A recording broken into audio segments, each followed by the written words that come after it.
Embarrassment, heartache, and a major financial hit. All of that dumped on a New Mexico man who did absolutely nothing wrong. In fact, he did everything right. But that was not enough to protect him from a series of unfortunate circumstances that never should have happened. News 13's Kim Holland is on special assignment.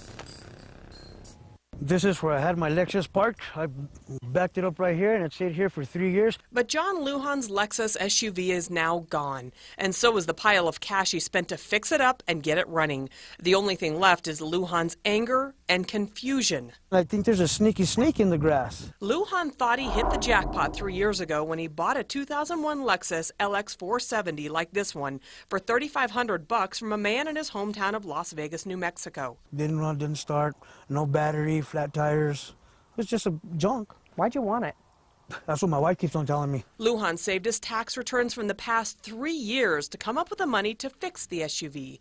In the meantime, police say he did everything right. He researched the SUV through Carfax. He insured the vehicle and began trying to obtain a new title.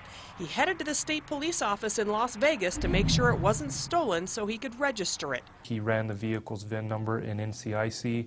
And it either came back clear or no record found. NCIC is the FBI's National Crime Information Center that police across the country use to track stolen property. Then in September, Lujan took the SUV to the Santa Fe Lexus dealership for repairs. A week later, the vehicle was ready for pickup. The managers were so impressed with the SUV, they even offered Lujan $25,000 for it. But he said, no deal. The car was a gift for his wife. I told him I want a big red bow on top of it. We got him a card. I bought him some flowers out of my own pocket. When Lujan showed up at the dealership with his wife and mother-in-law for the big reveal, he paid the $5,300 bill in cash. But then he tells me, congratulations, Senor Lujan. Can I have a word with you? And I said, sure. I thought he was going to show me if my Lexus was to my standards to give to my wife. Took like maybe 20 steps, turned the corner, and there was 2 state police right there. Probably 2 hours before he was coming here to pick it up, we got the word that state police had called us and said the car was stolen. The police officers read him his rights and threatened to arrest him, then drove away in Lujan's prized vehicle. I was furious. I'm still furious. I haven't slept. My wife cried, I cried. It was the most embarrassing moment of my life. How could this happen? Lujan went through all the proper channels. He filled out all the necessary paperwork. And remember, a state police officer did a VIN inspection to make sure his vehicle was not stolen. Well, it turns out that officer made one critical error. How did this mistake happen? He just didn't, he ran it through NCIC, which is one of the steps you're supposed to do. It came back clear there, which that's a good sign.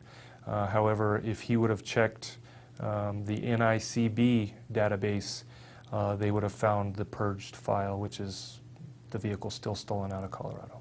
Turns out the car was stolen from a dealership near Denver in 2001. State police admit they blew it by not checking the other national database.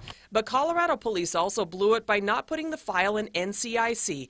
Either of those steps would have saved Lujan nearly $9,000 and a lot of heartache. I still can't believe it. Kim Holland, KRQE News 13.